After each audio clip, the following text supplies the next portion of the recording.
Extraordinary moment. I'm proud to be Egyptian. I just want to say, from the bottom of my heart, congratulations to all Egyptians. And, I want to say welcome back, Egypt. To me, I've read about Egypt in the history books. And, they convinced us for 30 years that Egypt died. And there's no more Egypt. We are just, a generation that need to eat and sleep. Tons of thousands on the 25th decided to start a search journey for Egypt, and then they convinced hundreds of thousands, and then they convinced millions of people. We were all looking for Egypt, and thank God that we found her today. I just want to say welcome back, Egypt. I just want to say to Hosni Mubارك and to Omar Suleiman and to all those people who thought that being in power means you can oppress people. Hard luck, guys. At the end of the day, we have a choice. And we've made our choice, by the way, very early enough, and you should have respected that. You are responsible of the killing of 300 innocent Egyptians. You guys paid the price, are still going to pay the price. It's enough for you guys that in history books, they're going to talk to you, they're going to say one word to describe you, the dictators. Thank you. Wael, what does the protest movement do now? What do you want now? What do you want to see from this new military government? Today is the day for celebration. It's very hard for me now to even think. We haven't been sleeping for a few days. We've been under a lot of war, among the media war. I lost my mind in the morning, and a lot of people were saying, "Well, you've been all the time logical and not emotional. What's going on with you?" So I need to restore my calm attitude. I'm not an angry person, and I became an angry person. I need to rest and sleep. So as my friends, there are a lot of great politicians in Egypt that we trust. These guys, there are a lot of people who care about Egypt, and today I think the problem is solved. The real problem is solved because the people in power were the problem because they didn't want to leave. They were scared of losing power and then pay the consequences. Now as they lost power, there would be no problem.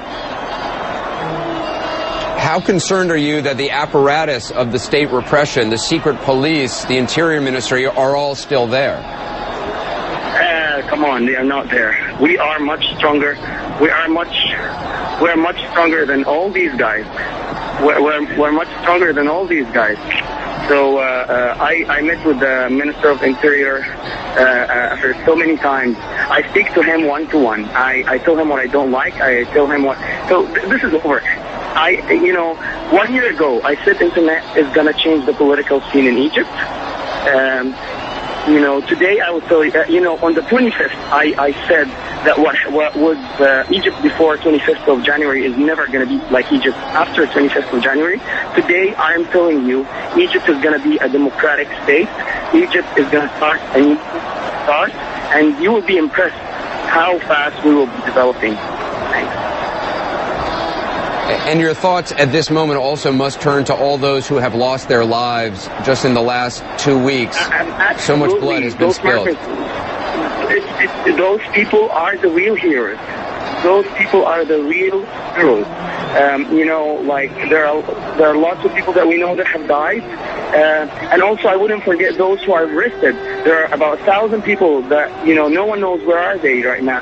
We are looking for them. We want them back. And, the real heroes are the ones in the street. The real heroes today are every single Egyptian. There is no one who is leading this. Anyone who is telling you that he was one of the leaders is not saying the truth. The leaders today, on the square was every single person there. The leader in Alexandria was every single person there. This was a revolution. As I told you guys on my interview, this is a revolution 2.0. Just like Wikipedia, how everyone is contributing to the content and there is no time. Our revolution, everyone was contributing to the revolution and there was no master plan as well.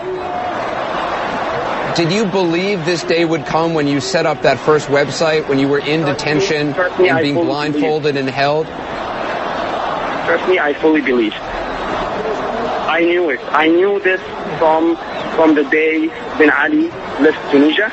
I knew it, that Hosni is going to leave Egypt. You knew from the day the dictator left in Tunisia that Mubarak would leave, ultimately. Yes.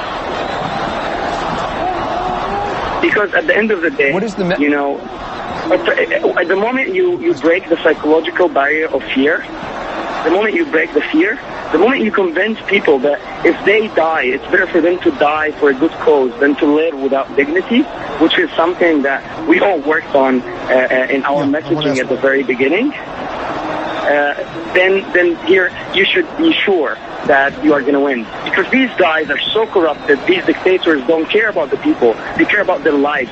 And for them, life is much worth it. And it's the same for us. I was a bit misquoted when I said I was ready to die. I love my life. We all want to live. We don't want to die. We all want to live, and we all want to build our, country. We all want to make our society free and open-minded. We all want this country to go where it should be. We should be among those 8 countries in the world. We can do it, and we will do it.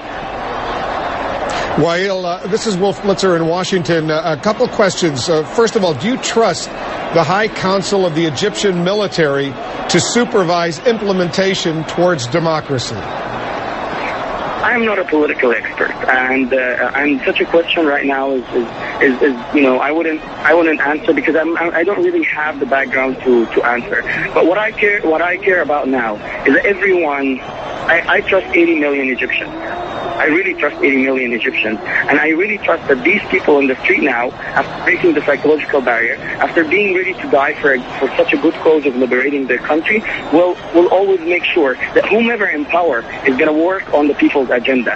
And I also believe that, the army, the Egyptian army is so unique in as the fact that, these guys really want the safety of Egypt, and they have already issued a report that say that they are respecting our demands, that they want to protect our demands, and they want our demands to happen. So definitely the Egyptian army is trustworthy right now for me, and I'm not really worried because, as I said, I trust 80 million Egyptians. The other question a while I had is first Tunisia, now Egypt. What's next? Ask Facebook. Ask what? Facebook. You're giving Facebook a lot of credit for this. Yeah, for sure. I want to meet Mark Zuckerberg one day and thank him, actually.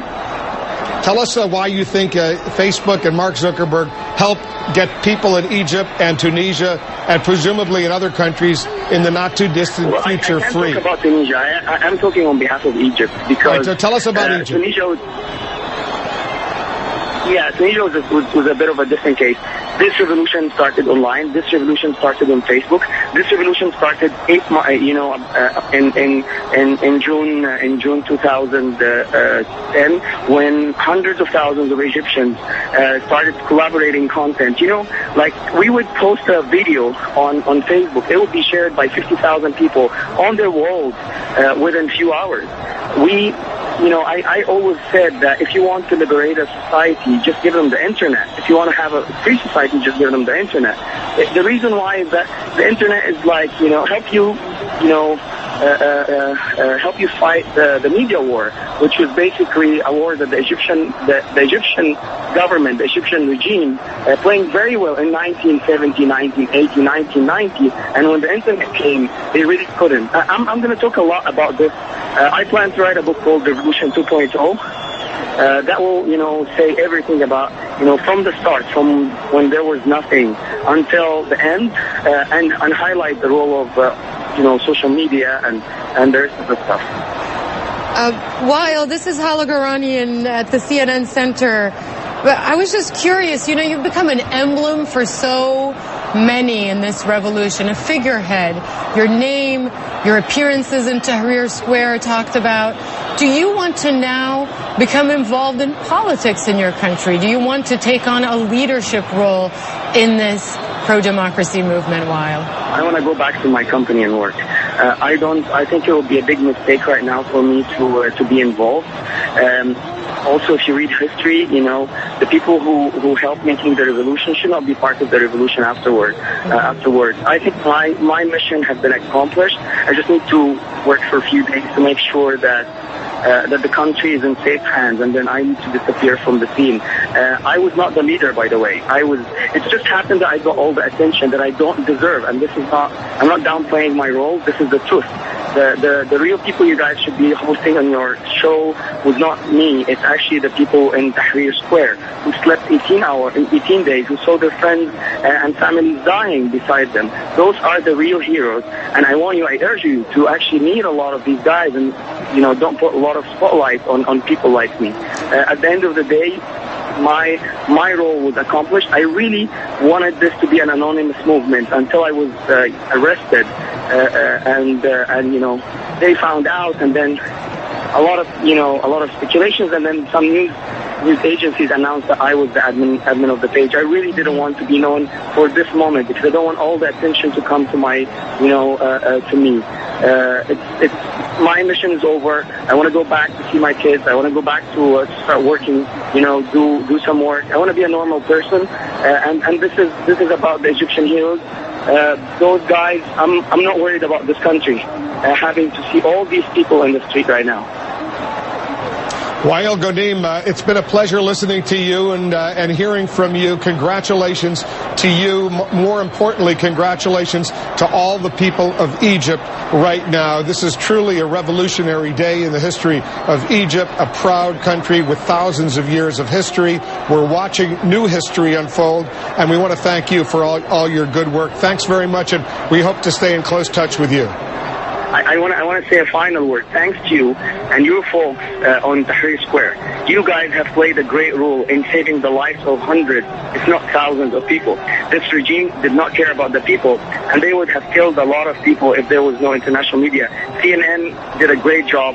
You guys deserve a great recognition from all the Egyptian people. We're not going to forget your role. And I wanted to clarify, when I said I didn't want to talk to international media, it was only because I don't want the regime to start doing a media war against me. I have nothing against the American people, of course. My wife is American. And I have nothing against international media. It's just the fact that the regime had been, misleading all the Egyptians and, sending them the wrong messages. You guys are heroes as well. You are part of the revolution. You should be proud of yourself. Well, we just want to say the whole world was watching what was happening on the streets of Cairo, in part because of us, but in part because of other television satellite networks, in part because of you and what millions of Egyptians were doing on Facebook, on Twitter, and all sorts of other social network sites. Thank you so much. Anderson or Hala, do you have a final thought you want to share with Wael before we let him go? Wael, we just got a thing crossing the Reuters wire saying that Egypt's Supreme Military Council will sack the cabinet, suspend both houses of parliament, and govern with the head of the Supreme Court. Your reaction to that? Amazing. This is great. That just tells me what I thought of the military. These guys don't want to be empowered. These guys want Egypt to come back. I think that we are on the right track. I think that even if I'm not scared, I'm not afraid of I don't fear the history. As I told you, even if I don't trust anyone, I trust 80 million Egyptians. This is the time where history is being rewritten now. As I said on Twitter before, the last line of corruption and oppression has been written. We took the pen from them, we flipped the page, and now we're drawing our future. We are dreamers, and we made it happen. And it's time now to celebrate for a couple of days, and then go back and start thinking about how can we develop this country and what's the best for it. Wael, I just have one question. I think it's going to be one of those moments when we all remember, where we were when a historic event took place. Where were you, and what was your immediate reaction when you heard Omar Suleiman say the president has stepped down? I was actually in my mom's house with a lot of, we were meeting in my mom's house a lot to decide on what's next, like a lot of activists, and we're having, it was like the sort of like the center of the of my plan, of my planning session. So I was there, and we're all of a sudden, like, I heard my mom screaming. I went out, and it was amazing. She started hugging me and kissing me and hysterically crying, and so as the rest of the family came, it was really good.